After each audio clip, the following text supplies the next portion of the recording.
Hello students, कैसे हो आप सब। उम्मीद करता हूँ आप और आपकी जो स्टडी है वो बहुत अच्छी चल रही है। आज की वीडियो में हम ट्रायंगल्स के अंदर एक्सरसाइज 6.3 की एग्जांपल्स को डिस्कस करने वाले हैं। इस एक्सरसाइज का जो बेसिक पार्ट है, अगर देखा जाए तो ये जो एक्सरसाइज है ना आपकी 6.3, अगर मैं आपको दिखाना चाहूँ तो ये आपका इस चैप्टर का रोड मैप है।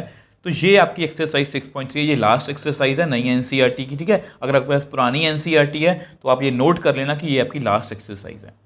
इसमें हमने 3 क्राइटेरिया सीखे हैं, एस और तीनों पर बेस्ड थ्योरम्स मैंने आपको करवाई हैं लास्ट वीडियोस में, और तीनों बहुत इंपॉर्टेंट हैं। मैंने आपको इनके प्रूफ सिखाए हैं और ये भी बताया था कि अगर आप इनके प्रूफ के साथ एग्जाम्पल्स और क्वेश्चंस करोगे ना, तब आपको क्वेश्चंस और एग्जाम्पल्स बहुत ईजी लगने वाले हैं। अगर आप सिर्फ फॉर्मूलाज को क्रैम करके जाओगे ये वाले, तो आपको जो परेशानी जो है वो क्वेश्चंस में आ सकती है। इन सभी वीडियोस का लिंक आपको नीचे डिस्क्रिप्शन बॉक्स में मिल जाएगा। तो सबसे पहले जो है यहाँ पर हम एग्जाम्पल 4 की बात करते हैं। अब देखो ये example number 4 in figure, if P Q is parallel to R S then prove that triangle P O Q, ये वाली जो ट्रायंगल है ये आर ओ एस के या एस ओ आर के सिमिलर होनी चाहिए। अब जैसे ही हमने की स्टेटमेंट पढ़ी, डायग्राम हमें गिवन है, तो हमारे दिमाग में सीधा सीधा, आपको पता है कि ट्रायंगल्स को हमें सिमिलर प्रूव करना है, तो सीधा सीधा मेरे दिमाग में ये तीनों रिजल्ट आते हैं, A S S S S A S, ठीक है। अब हमें खुद से सोचना है कि कौन सा रिजल्ट जो है वो यहाँ पर हम यूज़ करने वाले हैं। तो सबसे पहले ऐसा करते हैं, इसका गिवन लिख लेते हैं। अब देखो आपको पता है क्वेश्चन चाहे छोटा हो चाहे बड़ा हो, हमने हमेशा उसको इस तरह से करने की कोशिश की है कि आपका थॉट प्रोसेस आपको पता होना चाहिए। सबसे पहले गिवन को लिखते हैं। अब आप मेरे को एक बात बताना कि गिवन क्या है।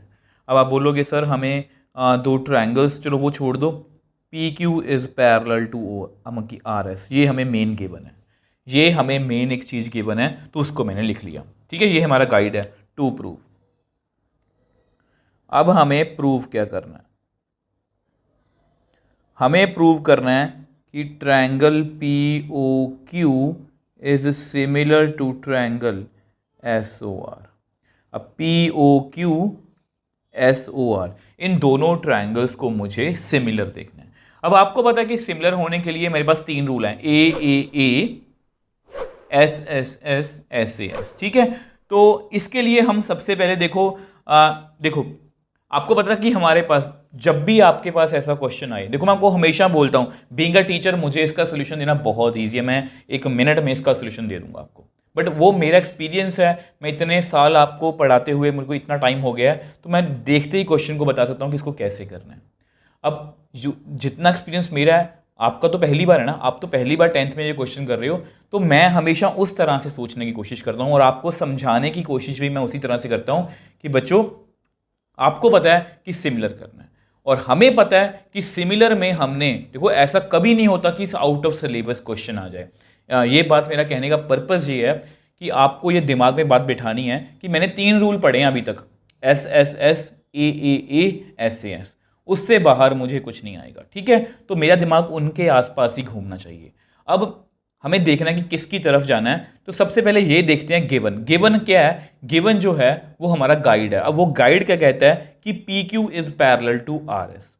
अब जैसे ही पी क्यू आर एस की बात आती है ना कि ये पैरेलल है, तो मेरे दिमाग में पता क्या बात आती है कि अगर देखो ये जानबूझ के डायग्राम उन्होंने ऐसे बनाई है, अगर इस डायग्राम को उठा के मैं इस तरह से रखूं, अब थोड़ा सा देखने की कोशिश करो। अगर आपको थोड़ा सा दिखाना चाहूँ, देखो जैसे ही मैंने इस डायग्राम को इस तरह से बनाया, अब आपको पी क्यू और आर एस पैरेलल दिख रही हैं। अब यहाँ से बीच में देखो ये एक लाइन कट कर रही है इनको, आप देख पा रहे हो कि ये लाइन इनको कट कर रही है।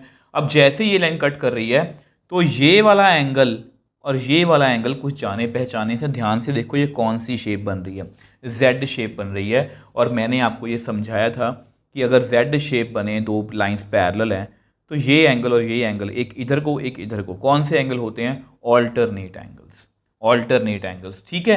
तो अगर सिंस मैं आपको हमेशा बोलता हूँ क्वेश्चन को बस आपको देखना आना चाहिए, since P Q is parallel to R S, तो ये एंगल का नेम क्या है, क्यू पी ओ। तो angle Q P O is equal to, ये कौन सा एंगल है, O S R, angle O S R, ये आपस में इक्वल है। अब जो है ना कि यही ऑल्टरनेट एंगल्स हैं, अब ये लाइन को इधर को कर दो। अब ध्यान से देखो ये वाला एंगल और ये वाला, इसका मुंह इधर को, इसका मुंह इधर को, ये भी कौन से हैं? Alternate angles. तो ये कौन से हैं? P Q